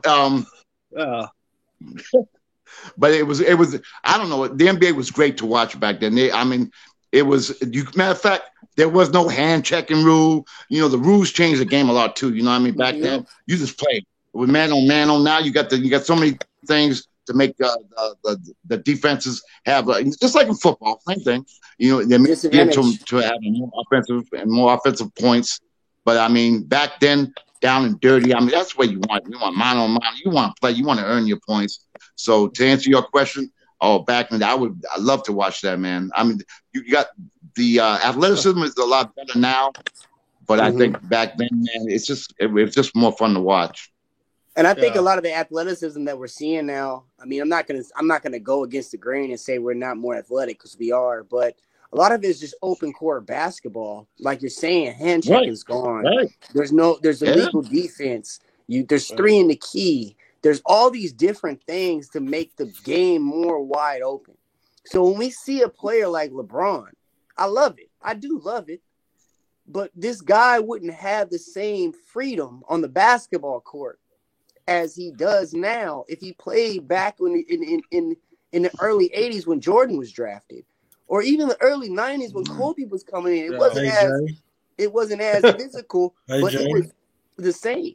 I'm sorry. I know you love talking about LeBron, but we're trying to honor Kobe Bryant tonight. Yeah. I know you hate me mentioning that, but I'm saying the difference is because the main objective and the way we started this was the pillars, the 3 pillars, on this particular portion, and when I get into it, man, and especially going back to the Kobe tribute, I just want to make a notion to you said it.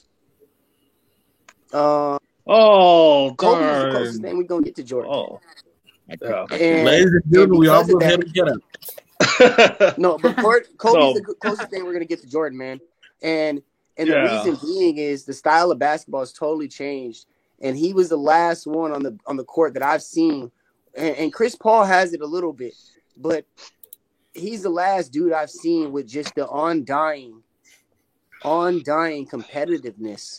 All right, ladies and gentlemen, I think that's it. This dude just compared Kobe to, That's not what I did. Yeah, I didn't compare them to. So I said Kobe. I know you guys. I just want to say one thing, guys. If I could, I just want to say one thing. You know what I went and did?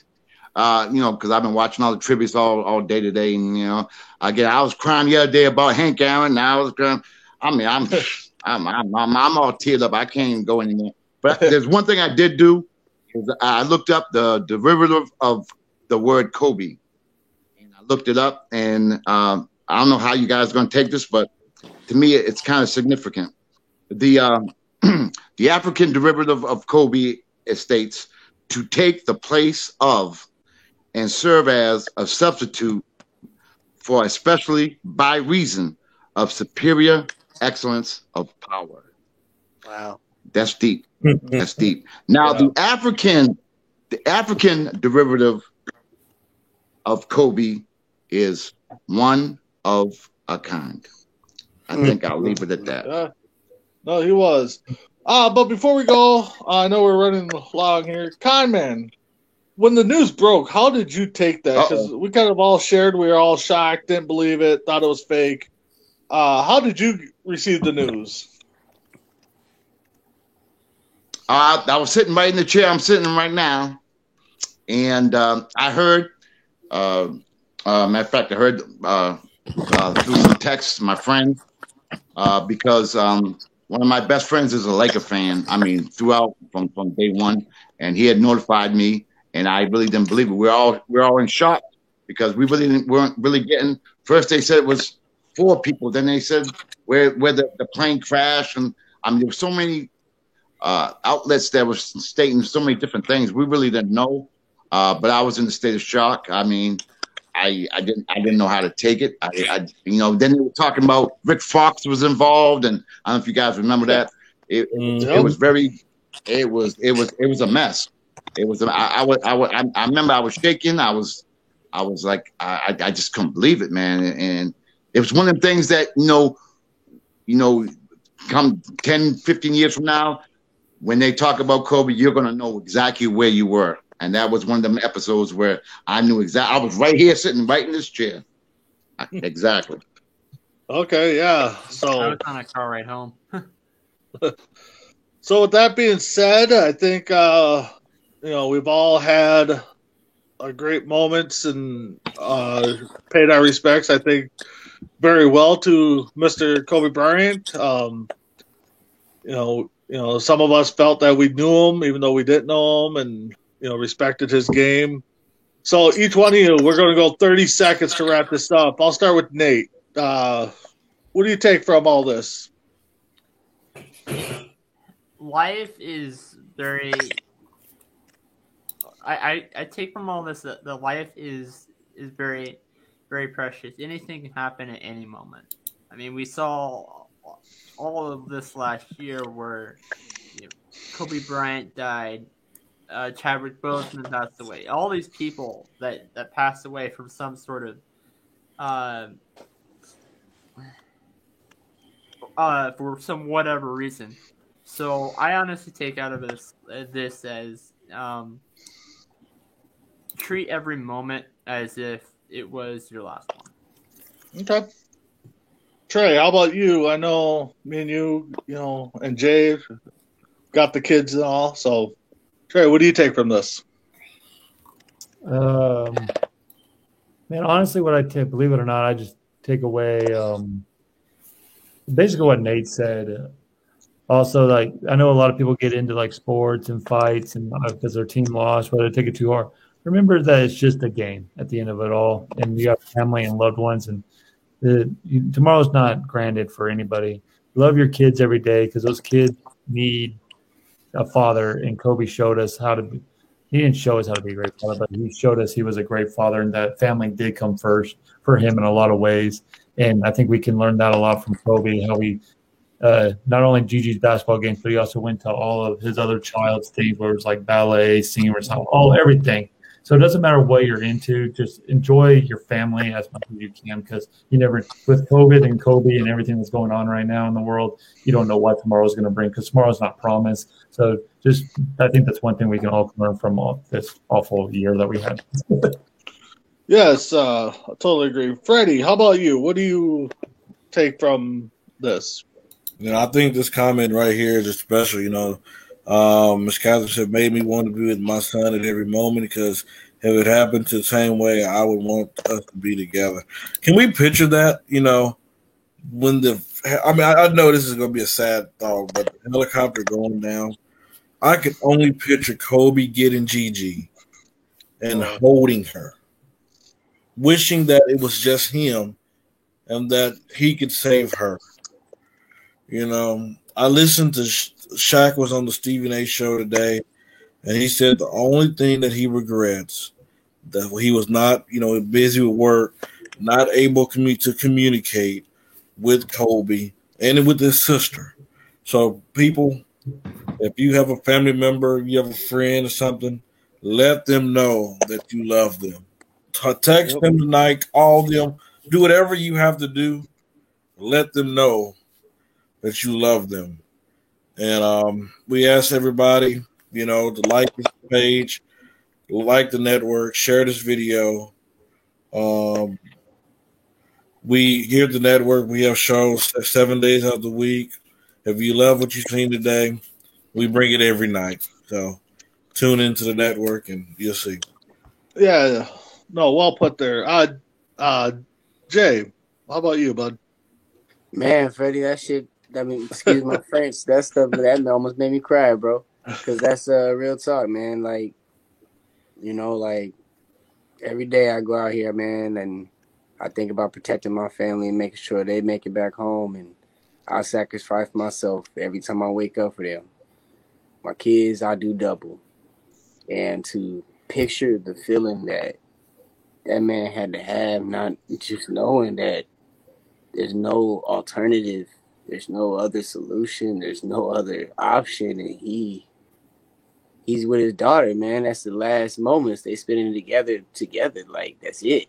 And I couldn't imagine that, bro. Like, my daughter is my world.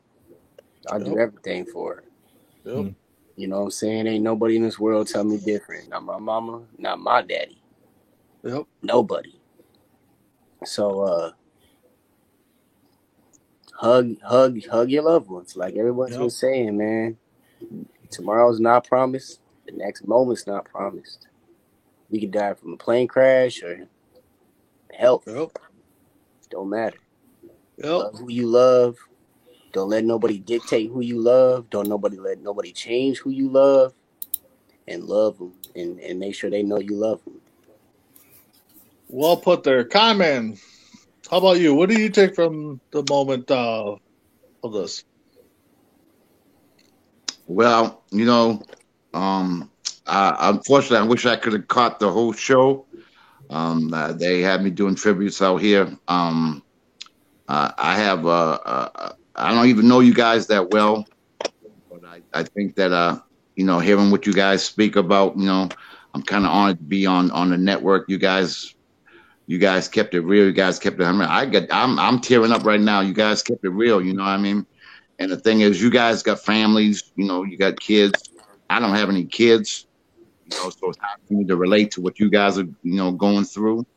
I just want to thank you guys for saying what you said, because it it hits home. You know what I mean? You just gotta love your family, and you guys all prove to me that you guys really do, and that's what's at the end of the day. That's what's important. You know, we all on the network. We have fun. We do we talk sports. We have disagreements, but at the end of the day, it's all about family. Yep. Family. Yes, So, no, well put again. So for me, this really hit, just like, Jay Trey said, I got a little boy at home here who's now 7, and, I couldn't imagine my life without him or his life without me, and then Freddie commented too about, what was going through Kobe's mind trying to protect his daughter, you can't imagine that. And around September, I think it was, I just had a buddy had to put his son who was in first grade, passed away due to some health issues. And that hit home too. And I can't imagine what those guys are going through with the families of all those people that passed away in that plane crash are going through.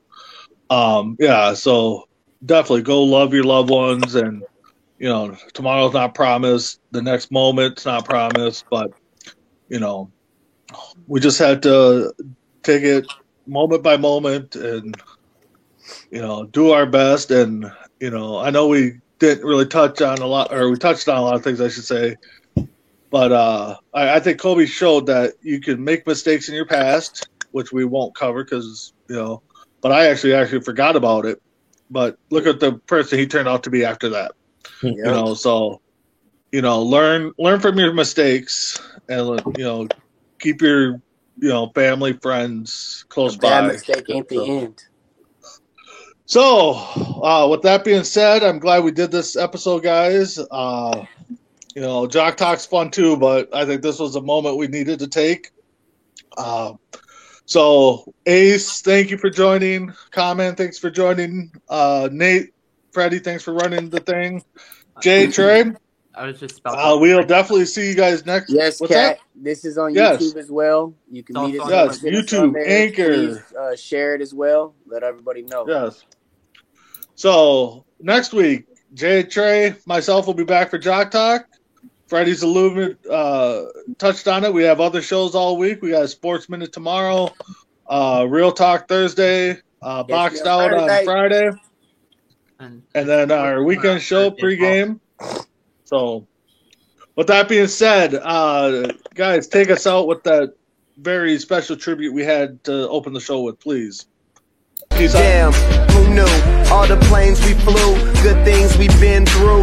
That I'll be standing right here talking to you about another path. I know we love to hit the road and laugh, but something told me that it wouldn't last. Had to switch up, look at things different, see the bigger picture. Those were the days, hard work forever pays. Now I see you in a better place. How can we not talk about family when family's all that we got? Everything I would do, you were standing there by my side, and now you gon' be with me for the last ride. It's been a long day without you, my friend, and I'll tell you all about it when I see you again. We've come a long way, from where we began. We started. Oh, I'll tell